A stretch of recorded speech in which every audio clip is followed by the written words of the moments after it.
and big and strong. I know he's over well above 300, like the 310s, 315s, 320s, but doesn't look like it. Yeah. You know, I mean, there's some guys that could be 320 pounds and look like, bowl of Jello. This guy is, it's 320 pounds and it looks like it's carved out of marble. All right, welcome in. That was Jim Harbaugh on this afternoon live on the In the Trenches podcast, talking about one of his 23 signees for this cycle of the Michigan football recruiting class that went down yesterday in the early signing period. I'm Dennis Fithian, joined by former Wolverine Jim Scarcelli. You see him there if you're watching on YouTube on the videos. Scar, how are you? I'm doing great, Danny. It's yesterday was a beautiful day. We brought in some studs, some stallions from all over, and momentum is a beautiful thing, man. You win a championship, it matters. Championships matter. Rings matter. Yeah, the Big Ten championship, it did seem to matter. Those guys, a lot of those players, the different ones, maybe every one of them mentioned that Michigan-Ohio State game this year, and definitely a couple of the ones that flipped at the last second mentioned it. I also think, with the staff staying around, there was some chance that some of the coaches were going to go elsewhere. But as this coaching carousel went, not just the head coach, but the assistant coaches, the defensive coordinator, the one kid, Keon Sabb, who was committed to Clemson. Well, Brent, he had a final five of Clemson, and Brent Venables went to take over as head coach of Oklahoma. Ohio State was in his top five. They lost their defensive coordinator. LSU lost their defensive coordinator, and Georgia's defensive coordinator went to Oregon to take the head coaching job. So Michigan was the one. It seemed like just in that recruitment right there, by not losing their defensive coordinator in those other four. I mean, who could have predicted that Michigan would have kept their coordinator, and the rest of those four teams that I just named would lose theirs, and that's how they would end up with a really outstanding looking prospect in this Keon Sabb at safety. Yeah, relationships and really matter in recruiting, and these kids built this get to know these coaches over so long a period of time, and then when if they leave, but a lot of guys are waiting. Some schools will wait till after signing day, which is a whole ethical question there that. Many times you see that happening, but yeah, and Michigan was right there to able to capitalize on some of these coaching changes. We obviously had touched base with some of these kids earlier on in their process, and they still thought highly of Michigan, but they made their decision early and were going to Oklahoma or wherever. And we were able to capitalize on it. And that's why I know having gotten recruited, even when you tell a guy no, they always want to leave it on a good note. Leave it on a good note, because you never know what might happen to come back to you, even as a transfer or whatever. So I think it's important for that. But yeah, we definitely capitalized on it. It was probably a combination of everything. Relationships that were made prior to them committing somewhere else, the championship, a lot of these things, could have affected those decisions. Well, how about to your point now that they have the transfer portal? And while I said there were 22 in this class, they actually had 23 that are going to be counted here because they got the big offensive lineman last week, Andrew Gentry, who initially a couple years ago had committed to Virginia, but they lost their head coach this year. He ended up going on a mission. So he comes back, and, Michigan was, like you talked about, that relationship. They were able to circle back and end up bringing him in. And who knows, with the transfer portal, you might have I would bet that there's, 20, 30 guys, maybe not that many, but at least 10 that had Michigan right down to the last week or two and ended up going elsewhere. They might not have had the experience that they have wanted there. And now that you can, in a snap, end up going somewhere if you see the fit, like, Scar, if you're a outside linebacker rush end, and that Michigan's going to lose Aiden Hutchinson, they're going to lose David Ajabo, probably with Ajabo for sure. Hutchinson, he looks like he's going to be the number one pick. And you start looking, you think, you know what, maybe I could go over there just like that, and I could be the next, David Ajabo for Michigan next year. So, the guys will be looking at that too. Denny, though, these are the decisions the coaching staff has to make. Okay. Back in my day, my brother went to Illinois. They built their program on junior college transfers. Mike White, after they fired Gary Moeller. This is way back in the day, but they were bringing in a lot of junior college guys. That can affect your recruiting negatively because you don't want to pay your dues. We talked about this before. You pay your dues. You're second team guy, and now the guy graduates. You're ready to go, and bam, they bring in a junior college guy. So it was a factor for me when I was getting recruited by Illinois. My concern with these transfers, and we brought in Jake Ruddock, and then we brought in Patterson. I was concerned that was going to hurt, or maybe it did hurt our ability to recruit the best quarterbacks out of the high school level. So I think every coaching staff has to make a decision. How deep are they going to go into these transfers? And because if you go too deep, it can affect your ability to recruit high school kids. I know, just put yourself again in the high school kids situation. I've been watching Michigan State because I know he's taken some kids and this past year, and he's looking to take some more this year. And it appears like it hasn't really affected the recruiting that much. But I don't think Michigan is going to if they do it, it's going to be piecemeal because you got to really be smart with it because you don't want some kid saying, you are Mr. Transfer School and I'm not dealing with you. Well, with the one thing you just look at where Michigan's advantages right now are. You started out talking about winning the Big Ten and beating Ohio State for sure. I mean, that has helped and,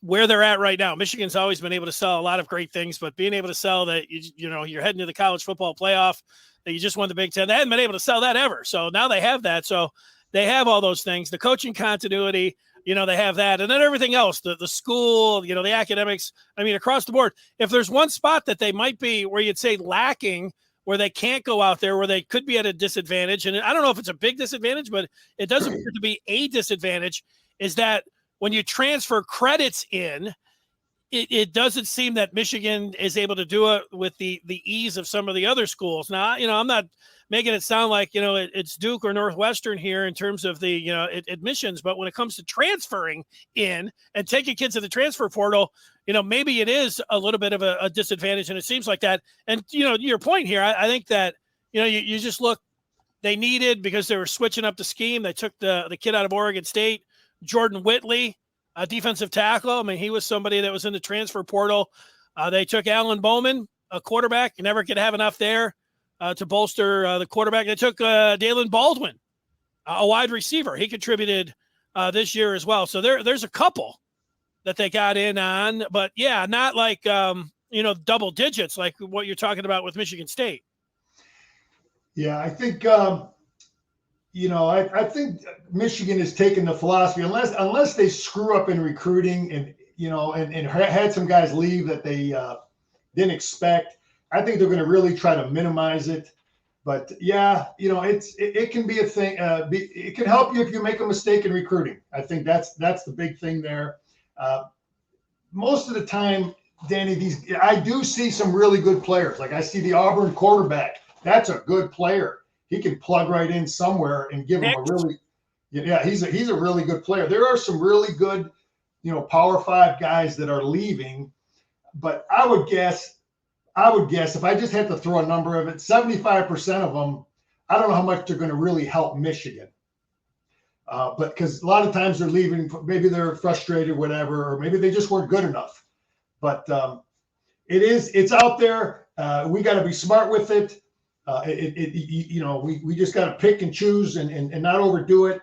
And but from when I look at what we have coming back, I see pretty good depth just about at every position on our football team. I think we've recruited pretty darn well the last 2-3 years.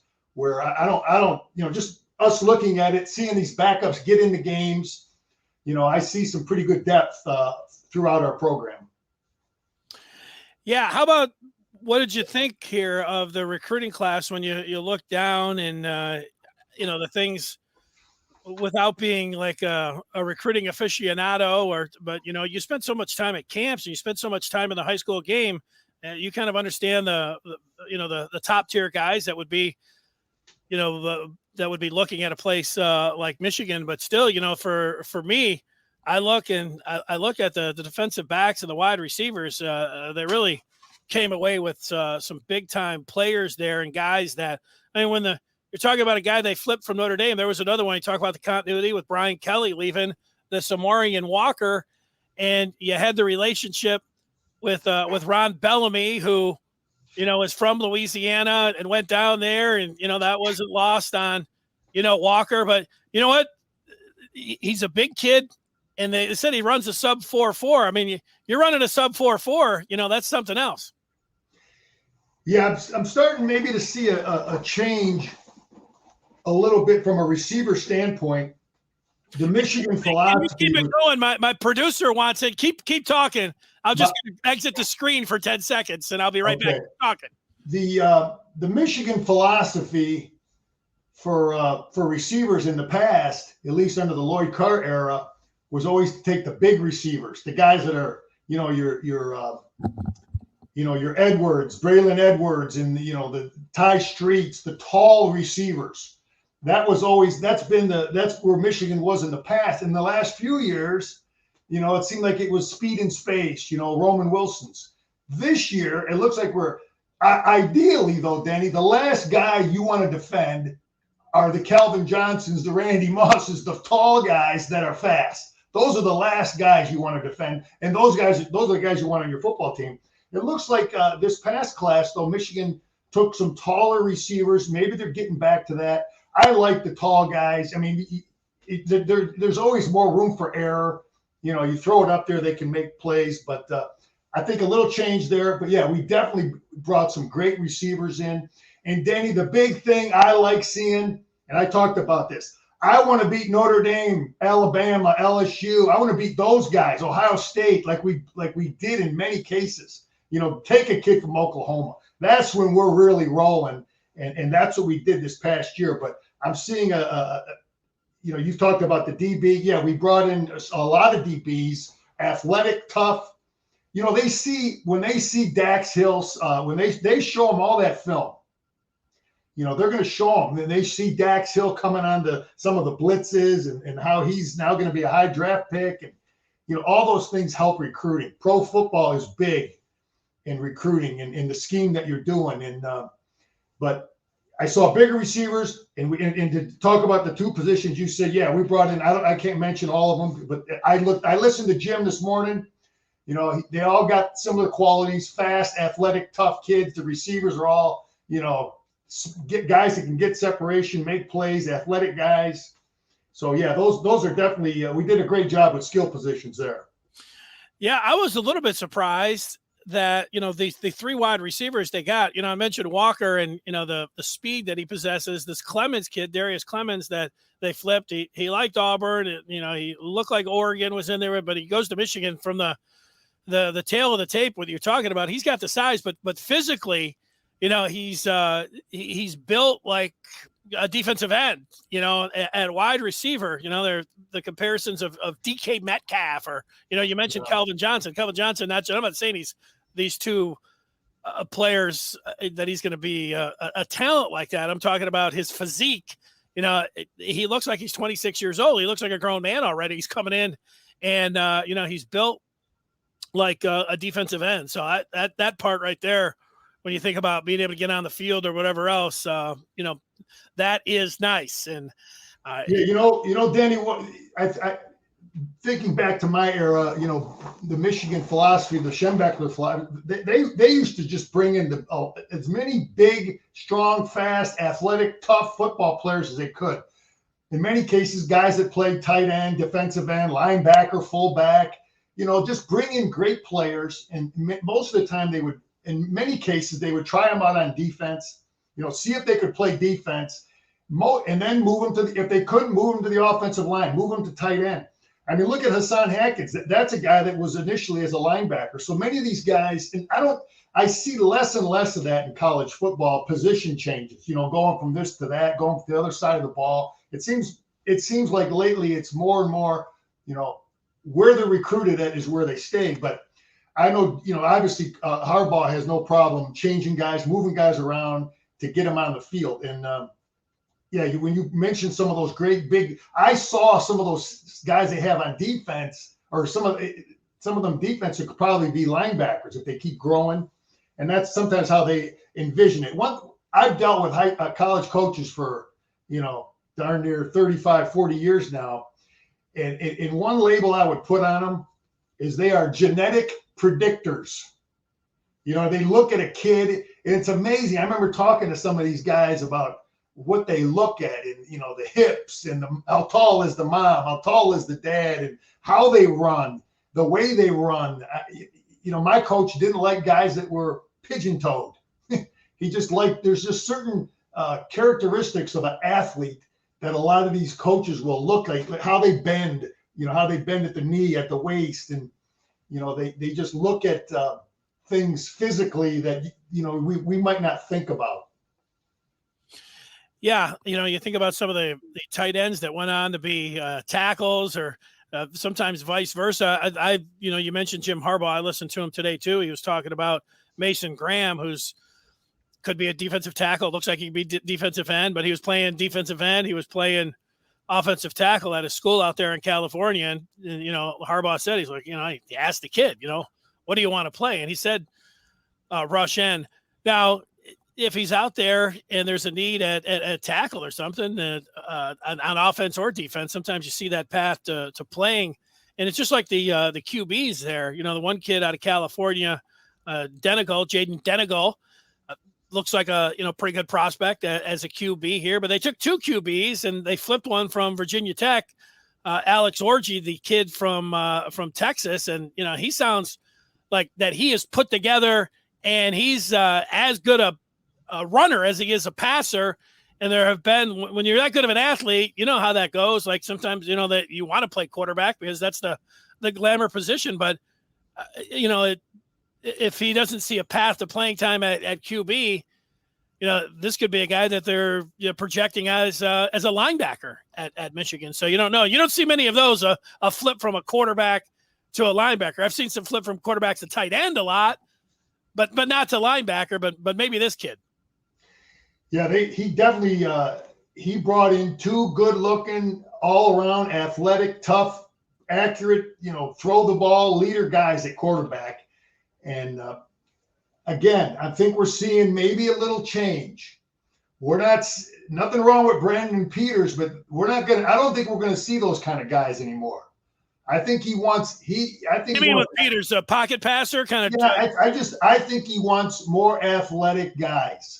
JJ McCarthy. I mean, look, Cade McNamara is a decent, he's a good athlete. He's obviously doesn't run as well as McCarthy or some of these other guys, but you got to try to find that balance. But I know as a guy who played and coached defense, the last thing I want to go against is a guy who's a good passer and a good runner. The running part always gives you problems. Just again, looking at the Georgia kid, if it was just his ability to throw, he wouldn't be much of a problem at all, but his ability to run. So maybe we're going to see a more quarterback run. That's the direction he wants to go. Maybe we might see, if he has 2-3 on the roster, maybe we might see some more Baltimore Ravens type stuff, running the quarterback on a lot more predetermined plays. But yeah, we haven't brought two quarterbacks in 1 year in a while. And, but both of them look good. Both of them were highly recruited. And that's a great situation because we don't know what's going to happen with JJ. And McNamara could play another year. And the way he's playing, he's a pro prospect. He's playing very well. He could be gone next year, and we just don't know. So he's got to be prepared. And he took steps to make sure we got some people that can play at that position. Yeah, who really knows what's going on with McNamara? Last year he was a redshirt freshman. Last year didn't count. So really, he's got a couple years if he wants, considering the pandemic season that he could be around. But he's got McCarthy breathing down his neck. They got the championship to play here for first, the Final Four, and then that's going to sort it out. That immediately becomes – it's already a story, at least something to talk about. The quarterback position, you're always going to talk about it. But, as soon as this season is over, that becomes the number one story at Michigan, just how they're going to sort the quarterbacks out. And there's a lot of other schools out there saying, hey, we'll take whichever guy you don't want. We'll put him here. Michigan may be hoping that they can hang on to both of those guys and let them compete and go into next year with a similar type situation. Hey, Scar, you want to hear from some of the players? I wanted to play some of the audio from a couple of the players. I've got audio from two of the players, and then you can just tell me what you think of what they're saying, okay? Okay. All right, this is a Deuce Spurlock. He is a linebacker out of Alabama, and he was asked, why Michigan? Really, it started with me going up to camp up there in June, starting to work out, and then Coach Hilo just being real with me. During the workout, I took my eyes off my man, and he made me run for it. So I don't know many coaches that's gonna make a recruit run. So that's definitely something that stuck out to me, and then just ended up communicating, just keep on talking to them and getting to build a better bond with them. They're some of the coolest coaches on earth, and some people I can't wait to play for. There you go, Deuce Spurlock, pointing to camp where George Hilo made him run, at one of the Michigan camps. So, you worked a lot of those camps, Scar, so you know the guys that are prospects. I mean, you're treating everybody the same way, but I'm sure you know which guys are, possible recruits there. But, treating them with kid gloves doesn't sound like what Michigan's doing at their camps. Did you ever do that? Like if it was hey, this guy, man, this is one of the best players in the country. Let's not tick him off. No, I for the most part, the way I was recruited and the way I saw the Michigan coaches treat the kids at the camp, they were pretty real on how they were going to be. You hate to be a fake guy and just kiss his butt and then get him signed. And now he's, it's, whoa, what is this? But, we have not emphasized that, Denny, and I don't know that Coach Harbaugh emphasized it enough. But don't fool yourself. Ron Bellamy, Mike Hart, he said Hewitt is the linebacker coach. Hilo, those guys are they made a difference. I know they made a difference. In some of the other, all the new coaches. I mean, they mattered. I believe they went. Listen, I got recruited by a bunch of different guys, and all these kids at Michigan, they got recruited by a bunch of different guys, and obviously it's winning and it's school and all these other things, but you got to have the guy that's presenting it. Who's the coach? How's he putting it all together for you? Do you trust him? Do you trust that guy? And I think we got some guys that can coach and recruit. You got to be able to do both, man. You got to be able to teach, and you got to be able to, connect with kids. Jim Scarcelli, and you see 81 through 85. Now, Scar, I got a couple quick hitters about you, about when you're being recruited. They didn't have the star system, I don't think, back there in the 80s. I don't remember it really till the 90s. They started grading it out. But, you would have been what? Would you have been a 5-star or would you have been a 4-star? 4-star, you think? You know what we had? Well, Danny, I could have gone anywhere. So most guys that were that went to Michigan back in our era, if Michigan offered you, more than likely you could have gone to Notre Dame or Ohio State or just about anywhere. In fact, I got recruited by the University of Miami, Howard Schnellenberger. Back then, it was hard to get film. We didn't. You had one tape for the team. You didn't have the VHS, and now it's so easy for a coach to get film. I took a trip to the University of Miami. One of my teachers he went there. Anyway, he never saw film of me. Howard Schnellenberger never saw film. And he said, well, I know Michigan offered you, and you're a tight end, defensive end. I said, what do you want me to play? He said, well, you can play whatever position you want to play. But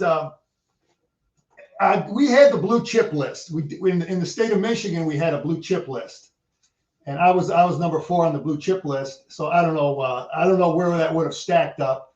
Who was 1 or 2? Who was 1 or 2 that year on that blue chip list? You were in the top 4.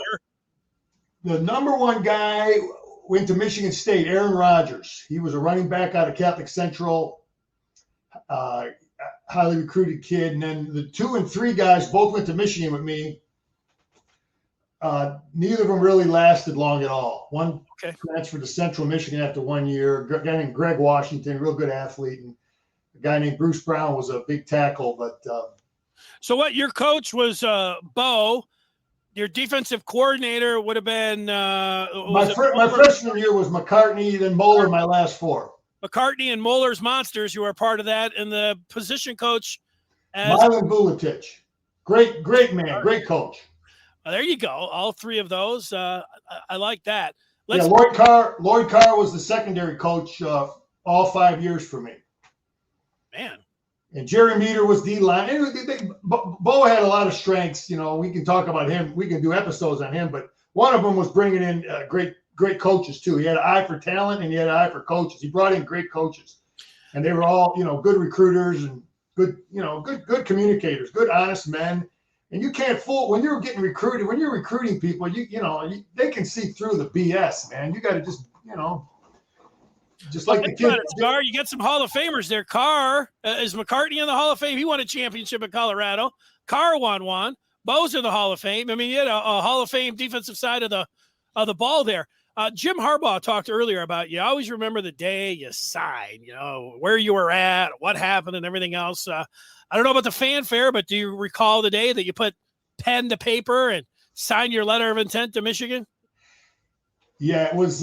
We always signed on a Wednesday. Signing day was on maybe second Wednesday. I forget, in February. First Wednesday, I think. Yeah, I think it was something like that. It was on a Wednesday morning. And back in the day, you would have guys that would, and you couldn't sign. They had to fax it to you, or I can't remember how but the guy was waiting at my house. And back in the day, you would have different coaches trying to nudge out the other guy or try to get one last pitch to the kid, even though he may have committed. But there were guys that didn't know until the very last minute, and you'd have 3-4 coaches out in front of their driveway. But Bo told me, I never forget that phone call. He said he called me on a maybe it was the Thursday, Friday before, and he said, "Listen, you got to let me know by Sunday night." Because he has to, if you're coming, you're coming. If you're not, I'm going to offer that scholarship to someone else. So that was kind of how it worked. He said, "Listen, you got to let me know by Sunday night." And it came down to Michigan State for me, my final 2. And that's a tough thing for these kids. I went through it. It's very tough, when you have to make that decision and, to tell somebody else no, because it was a really tough, close call for me. But, yeah, and then Wednesday morning we signed, and the pressure was off. But yeah, I remember it, man. I remember it like it was yesterday too. Here's some emotional audio from one of the Michigan recruits from yesterday, running back from South Carolina, CJ Stokes. This audio is courtesy of WISTV. Here's the running back getting emotional on signing day. There's not a lot to smile about yet.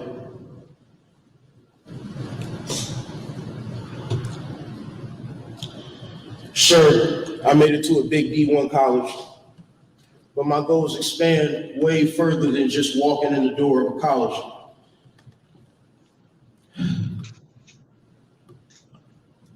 I'll let out a big smile when I have a degree in a career that I put my all into. Whatever that may be, from the NFL or start my own physical therapy practice, whatever it is, I'm going to put my all into it. I like to close out by thanking Coach Hart, Coach Harbaugh, and all the other coaches that offer me, and I'll embrace the grind.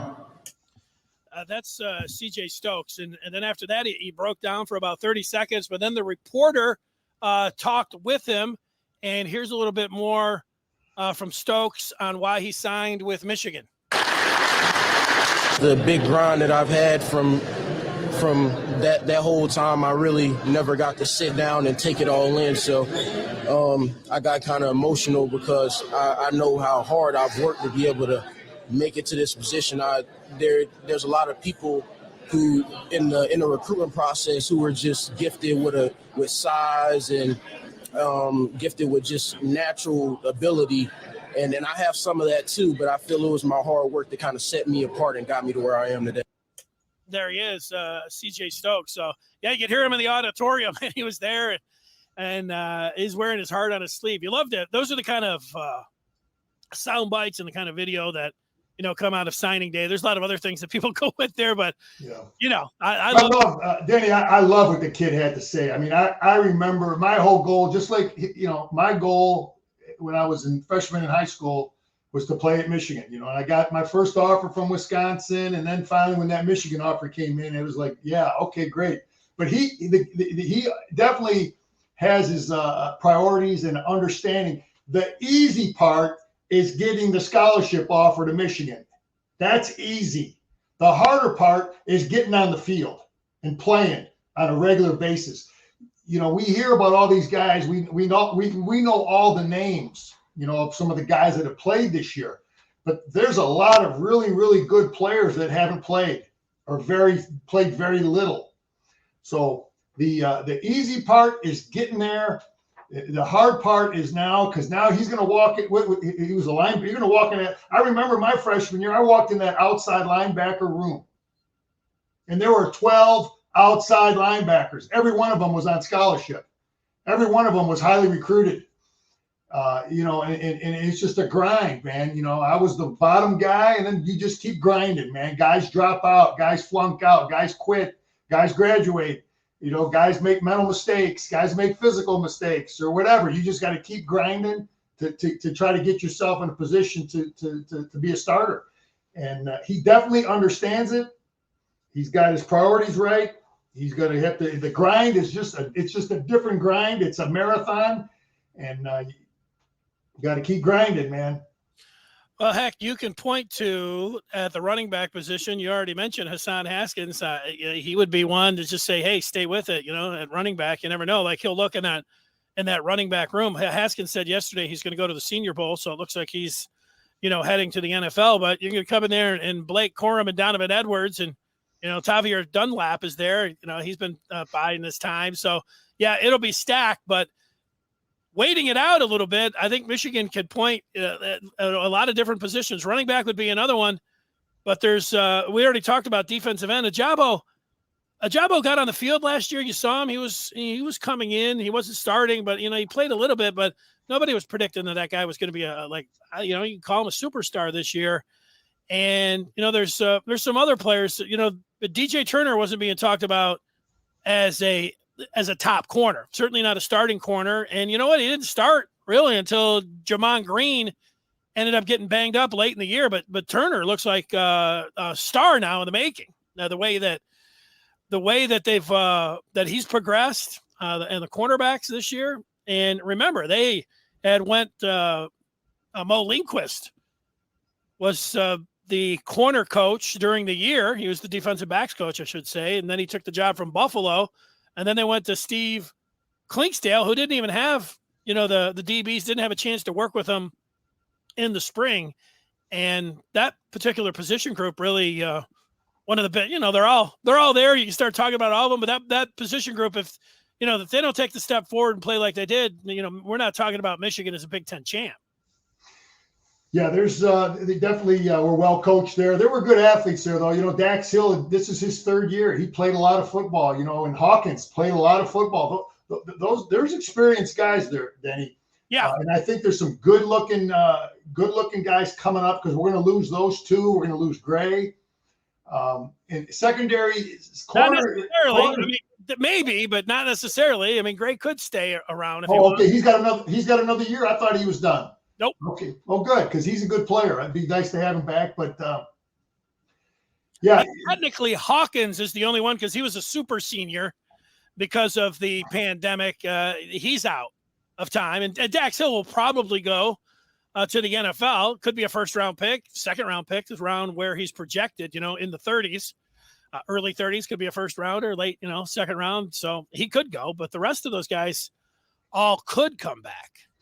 Yeah. And I feel good about our secondary. I think we've got some good linebackers that played a lot in there when Ross was hurt. But there's good depth that played a lot in inside linebacker. Our interior guys are solid. They're all back. Mozzie and Hinton Jenkins. What concerns me is the outside edge guys, outside backer, with Hutchinson and Najabo. The backups there was Taylor Upshaw. I think he's done, and then the Morris kid. I'm not sure how much more eligibility those guys have, but those positions are really what concerns me when I look at our defense for next year. Are the two outside guys. Ajabo, it's amazing how much the NFL prioritizes the ability to rush the quarterback, because he does that real well. I've always said that he needs to get better defending the run, but I don't think the NFL guys really care. If you can rush the quarterback, we'll teach you, because he hasn't played a lot of football. We'll teach you how to run, play the run better. But I like the people we have back. Edge guys on defense is probably the only concern. I don't know. They got the Brendan McGregor kid. Maybe they have a lot of faith in some of those kids. Yeah, and maybe Jim Harbaugh has an eye for that particular position and rushing the quarterback. You just think about some of the guys just here recently. Winovich, Uche is kind of the one that you're talking about. I don't know about Uche playing against the run, but hell, he could rush the passer like nobody. And he found his niche there in the pros. I mean, he's doing a pretty good job at the next level. He just gets after the quarterback, just has him fly to the QB. So they got some guys like that. They have done that. We're going to get to some Orange Bowl thoughts. And also I want to play one other piece of audio here. It comes from a head coach in college football. Name, image, and likeness was being talked about a lot. And I didn't spend a lot of time. And, your door usually have a picture of one of your favorite broadcasters. It's not me.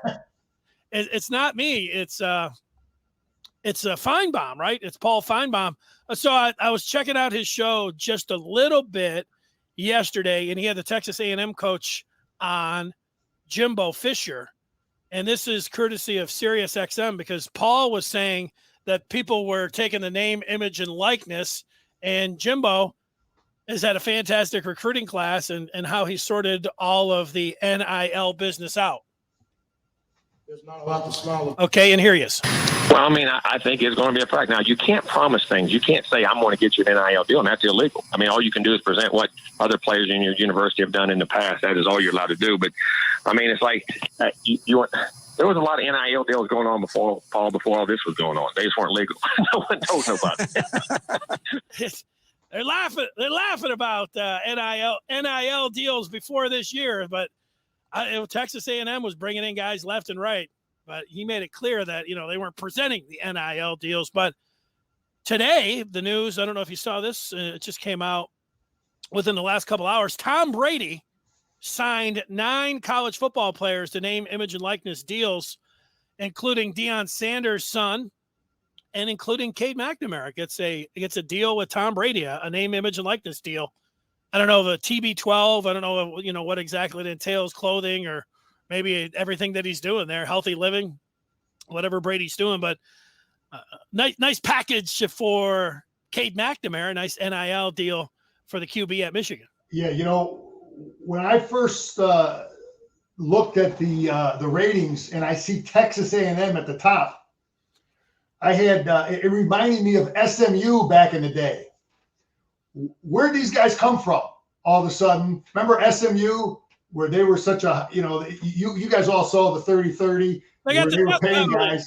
You got the death penalty. Yeah, but when I'm looking at Texas A&M, I'm wondering, okay, is there some smoke there? Because sometimes where there's smoke, there's fire, right? And I was wondering, maybe they just did a better job at the NIL deal than a lot of people. But let's not fool ourselves. I think Michigan is involved with it. Michigan State made it public. They're giving $500 a month to all their players. I think Michigan is doing something, but it's not out in the public.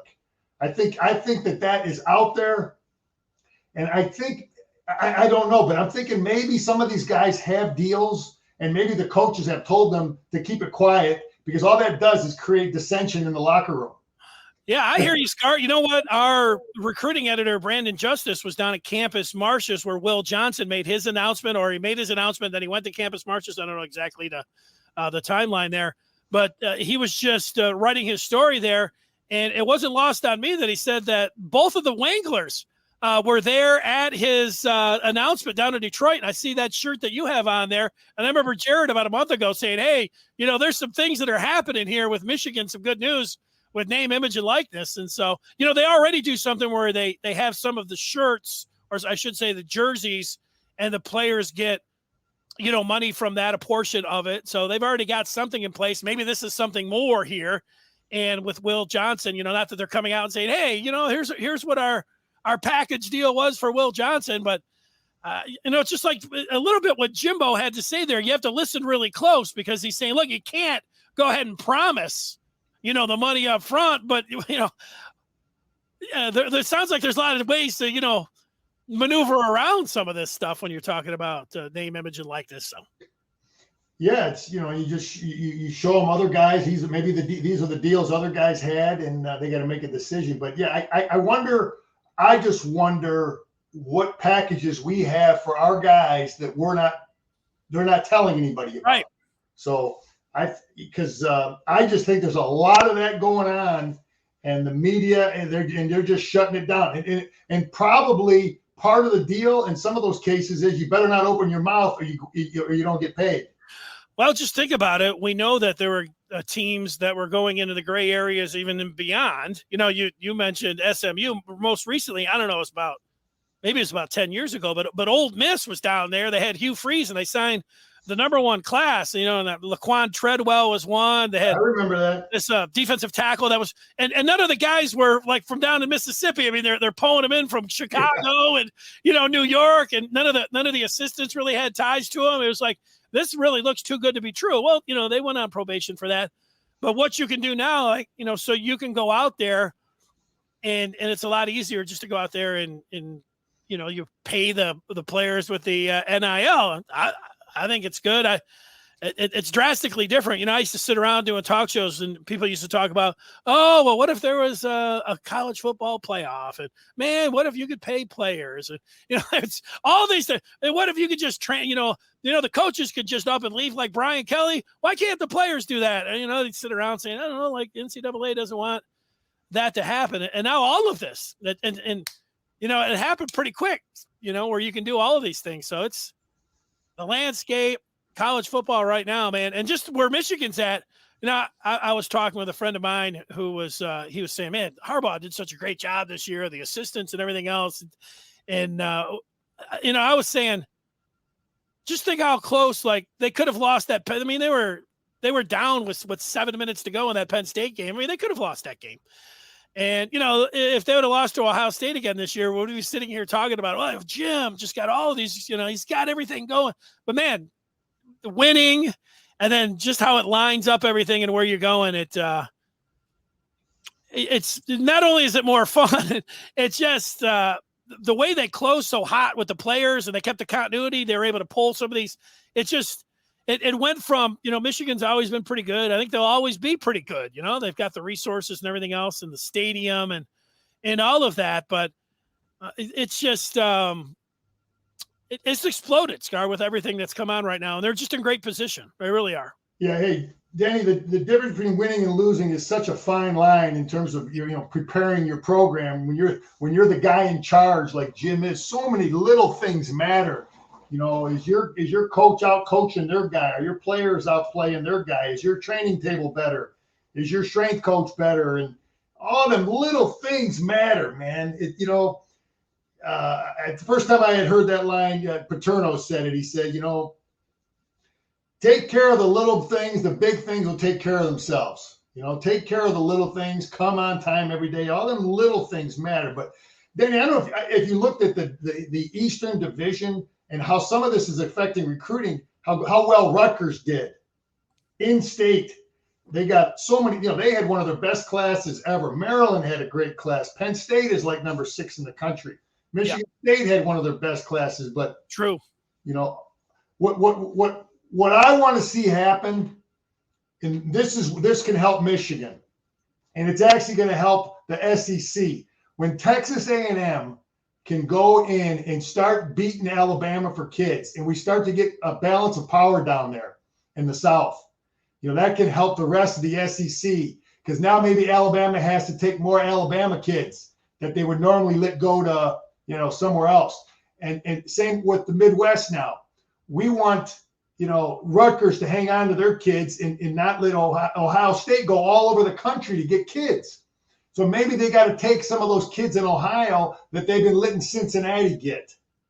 You know what I'm saying? We want to, when other teams are doing better and when we beat Ohio State like we did, hopefully that has an impact on their ability, to not go into Missouri and get Ezekiel Elliott and those kind of things. We want them to have to go back and get those kids that they're letting Cincinnati have. You understand the point I'm making there? Yes, I do. I also think, just listening to you talk about, and you're right, and Michigan State not only doing a good job with recruiting, but they're doing a fabulous job, maybe the best job of the Big Ten, and hitting that transfer portal. And, they had 4 guys that, you don't blend the transfer portals into and include it with your recruiting class and where it ends up getting ranked. Michigan had the Andrew Gentry kid who's not involved in the ranking and where they ended up being number 8. Michigan State had 4 guys. And if you look, there were some, 4 stars involved in that. They would probably be higher. But your point about all of those schools, and Indiana is another one I don't think you mentioned. Then Tom Allen, I was watching him on TV, and, he looked like a, 10-year-old on Christmas Day talking about all the guys that he pulled in. And the rankings back it up. I know all coaches seem to like their guys on signing day, but the numbers back everything up with Allen. But what that tells me, Scar, is that Kevin Warren, the commissioner, needs to take a hard look, maybe as soon as here in 2022, and saying, let's reconfigure the East and West. The balance of the power is way too heavy. When you're talking about the Big Ten East, mix those teams up. Do it again, or do away with the divisions or something. It's not that difficult. And the way, like we were talking about before, the way college football is evolving, they're going to have a playoff expansion here coming up. You can pay the players.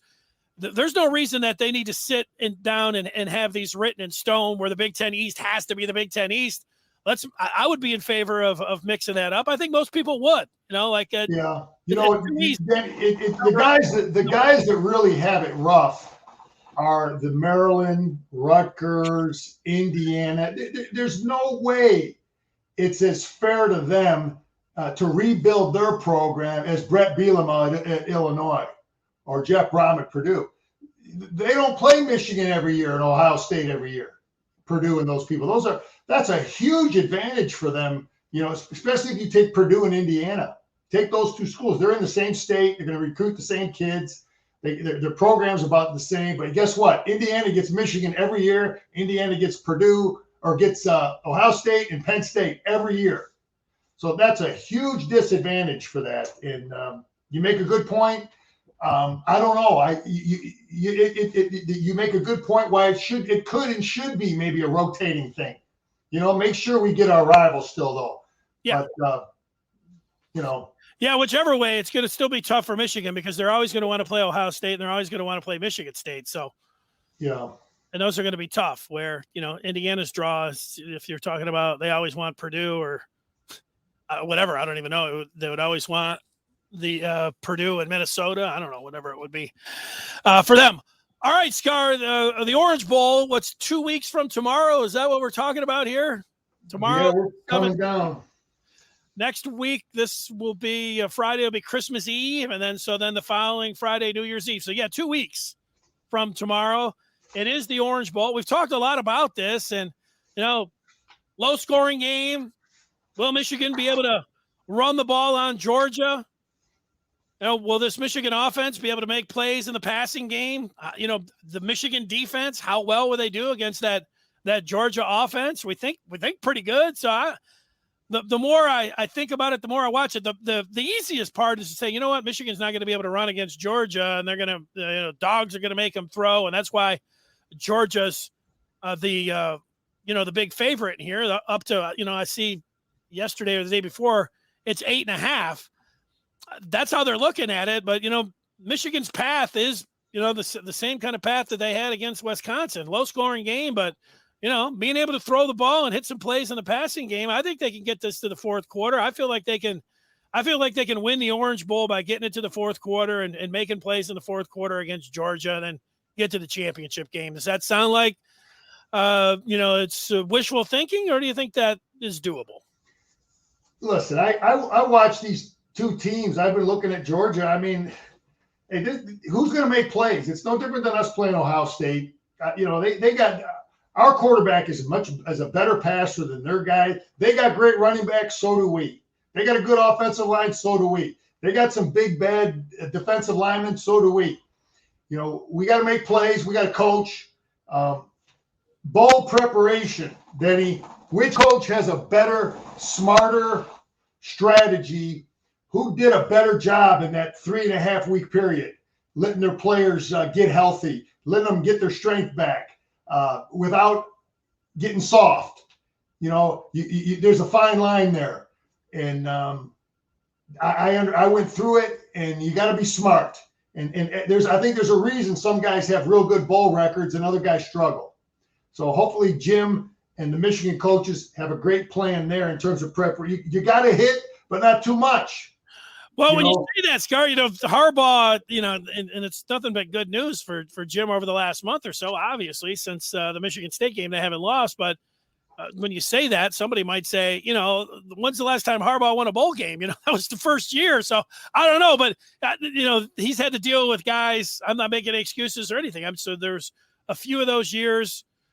Even both of the captains, they were wanting to go to the pros already, so they sat out the bowl games, and they've had some tough draws. But that sounds like excuse making. Do you think there's anything to bowl preparation that needs to be changed up or that they'll examine? I think that's a question for Harbaugh. I think that's a legitimate question for him. Like, hey, Jim, haven't had success in your first year against Florida. Are you going to do something different this time around, or what do you chalk that up to?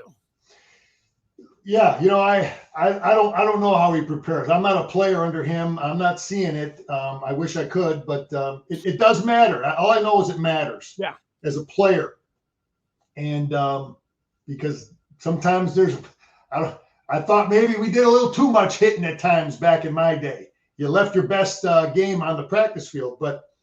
We played some. I don't want to make any excuse of it either way. Well, let me ask you. My dad would always say that Bo only cares about beating Ohio State. He likes the Rose Bowl and he loves it, but he gets out and he has to play the West Coast teams, and it's sure he wants to win those, but he puts so much emphasis. Everything 99% of his emphasis is on beating Ohio State, and then and then the other teams are ready. What do you think? Like his Bo's bowl record. And it speaks for itself. No, I tell you, one of the things that I think is and maybe you can have somebody research this, but I remember when I was getting recruited, and they had just won the Big Ten championship, and they were going to play, and they eventually won their bowl game against Washington. Bo won his first game. But anyway, that was the first year they had the indoor building, the indoor practice building.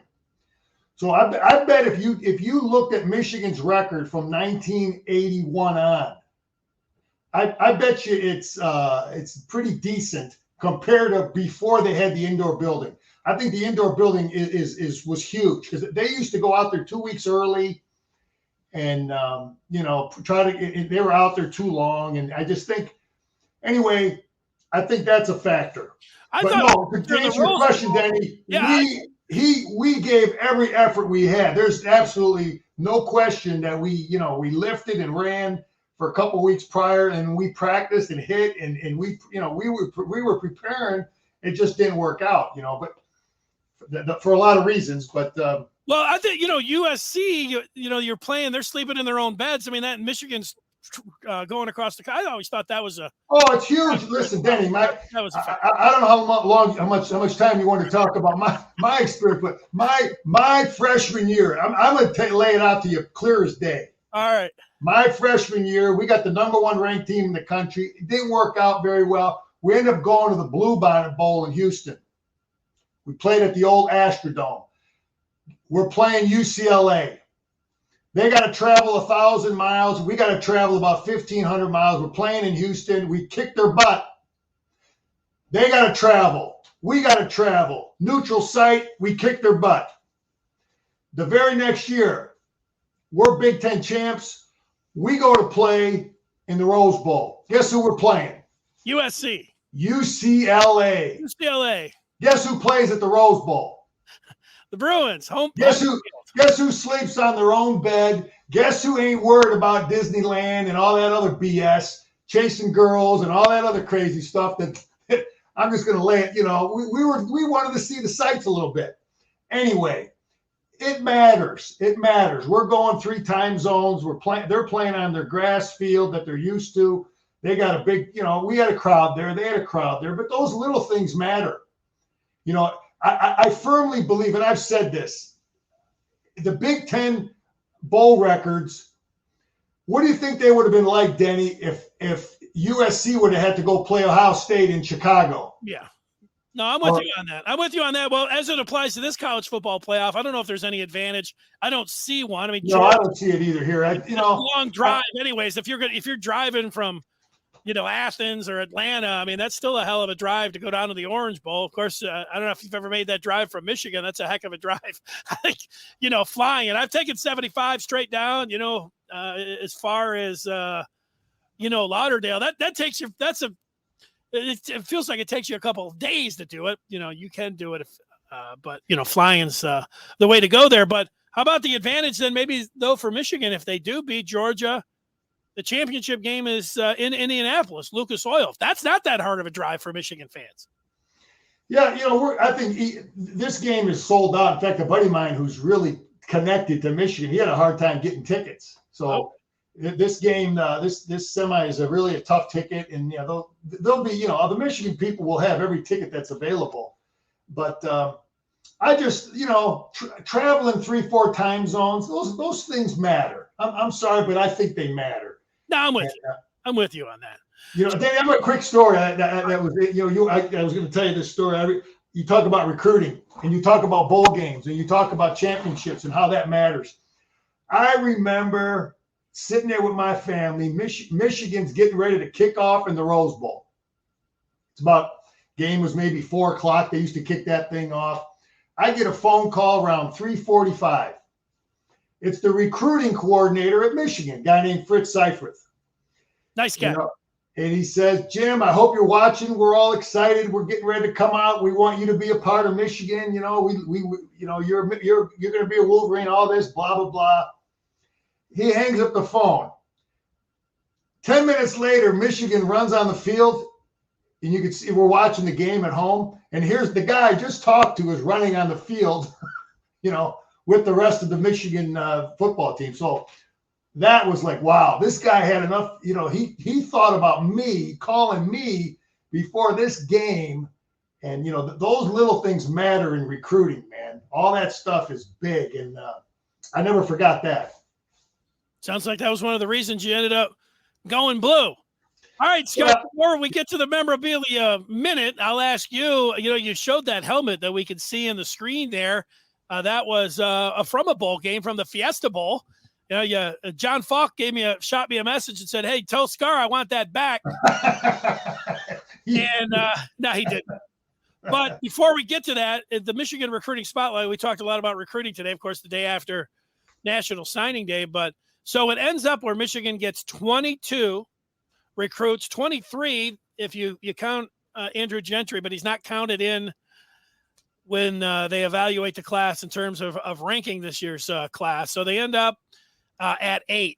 And, it was only a month ago. They were sitting there. They had fallen back. They had lost one of their in-state wide receivers, and a couple other teams had jumped in front of them. I think they fell all the way back to 21. I was like, wow, 21. Is Michigan going to be able to make it even into the top 15? But, then they just start winning, and with the coaching carousel, they just flipping guys. I don't want to say left and right, but they flipped a couple, and here they are. They stay in the top 10. They get all the way up to number 8. And so it was a heck of a year. And I always look at it like, I would like the number 1 recruiting class. I remember when that happened. It's great, to win the recruiting national championship. I would like to say that, being in the top 5 every year would be a nice goal for them. That's not too far off. But I always say, like, if they're right around number 10, that's good. Developing them, keeping them, and then getting them actually out there on the field. It's a point to go back to that 2018 class. You mentioned Hassan Haskins. He was in that class. Ryan Hayes was in that class. He was a 3-star. It wasn't littered. The Schoonmaker was in that class. These players that contributed to this year's team winning the Big Ten championship. Ronnie Bell wasn't even a 3-star. He was a 2-star. It should be pointed out, they did a really nice job getting those players, developing them. And that class was ranked 24th. So if they can have that kind of impact with a number 8 class, then, away they go. Yeah, you want to recruit great players. And also, though, Denny, we're keeping our guys. I bet we had a lot more 4 and 5 year kids than Ohio State. There's a downside to those 3 and done guys. They're not at their peak in terms of development. So recruiting matters, man. You got those numbers matter. Where you're ranked, it matters. Now, listen, I played with a lot of highly recruited guys that never played. I played with guys that were the last minute call. They got the call the night before signing day, because guys turned them down, and they were All-Americans. So you don't know how it's going to play out, but those numbers do matter in the long run. Mathematically, the 4 and 5 star kids are gonna, they're gonna pan out. But yeah, hopefully you keep the 4 or 5 year guys. I think you're right with Ohio State, but now with the transfer portal, the amount of guys that are just hitting that thing. And you look, last year was double digits. It's expected to be double digits again this year. And we don't know. I mean, you have an idea when you start looking at the players, that didn't play, but there's always surprises that way. And they're expecting, to have double digit turnover that way with the portal again. So, it's a good to give the players the flexibility where they can get out of there. I know a lot of former players that I talk with, they don't like it because almost every one of them thought,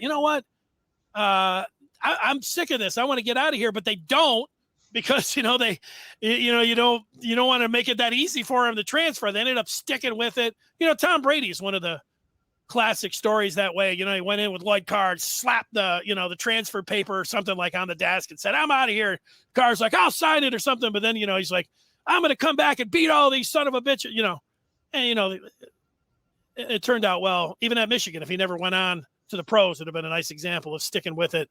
With Tom Brady and everything that he had to go through. But that transfer portal is real and something they have to definitely deal with, and that's just happened over the last year. That's not going anywhere. No, I get it. I understand. I went through the same kind of thing as Brady. I'd said if I had a nickel for every time I wanted to leave, as a freshman, sophomore, my 3rd year, and it all turned around. Everything came from me. My 4th year, I was able to start my last 2, but there's a lot of guys that didn't get the chance to leave that maybe would have wanted to, guys I played with. But I understand that argument, man, that grind and how much it was, how much it meant having gone through it. Scar, I got a couple. I'm sorry I interrupted you. Did you complete your thought there? Sorry. No, we're good. Just like I said, I understand both sides of that argument. And it worked out for me. I was able to start my last 2, but there's guys that, maybe if they'd have had a chance to transfer, maybe they would have. So I totally understand those former guys you talked to, but I bet any money they were both starters. Well, I want to ask you because, Georgia, this was called a generational defense, one of the greatest defenses of all time. And going to that Alabama game in the SEC championship, they were giving up, I think, 7 points a game. Alabama lit them up. It's still in single digits. But when you talk about great defenses, you mentioned you started up to 85. That 85 defense, when you talk about points per game, it's one of the greatest defenses in Michigan history. I think you guys gave up less points than this Georgia team that everybody's talking about. Is this greatest generational defense of all time? What do you think, Scar? Do you know the number of how many points per game? I don't know the number, but it was probably easier in my era because there wasn't the hurry up offense wasn't, they're running a lot more plays now. They're scoring. Their coaches got smarter in terms of spreading the field to really make it more difficult for a defense. Listen, I'm proud of what we did back in '85, but coaches offensively have gotten smarter to really maximize the width of the field, opposed to when they're running the quarterback. They're using every inch of the width. It's really tough to keep people down now. I mean, it was tough back in our day too, but anyway, Denny, this Georgia game, let's stop the run. That's the big thing. We got to focus on that. Secure the football, and we can slow their run game down. I have total confidence in that. All right, give me a thought. This past week, you were in New Jersey for the Army-Navy game. What was that experience like? Oh, Danny, that was I've been trying for 10 years to get a ticket to that game, and it was just beautiful, man. It's a patriotic scene. You love the military, and you got the jets that fly by, before kickoff, and then here come the helicopters right after the jets. And it's just a beautiful crowd of just patriotic Americans, and they're not you watch the game, they are not the biggest dudes at all. The football players are not it's not like watching Michigan and Ohio State, but they play hard, they're smart, they're tough. It was a great game, and you can just feel how hard they play for it. You see the Army, the Navy students there. They all have to go to that game. They bust them all in, and you just love being an American, man. You just feel, and you just want to really thank our soldiers, man. You watch that game, but it was a beautiful experience. You need to go. Put it on your bucket list. And you know what? You saw a good game. They came out. There were fireworks right off the bat. Navy was a big-time underdog. They ended up winning the game. I love the uniforms in that one. I love the defensive tackle for Army right there in the middle. That guy was awesome.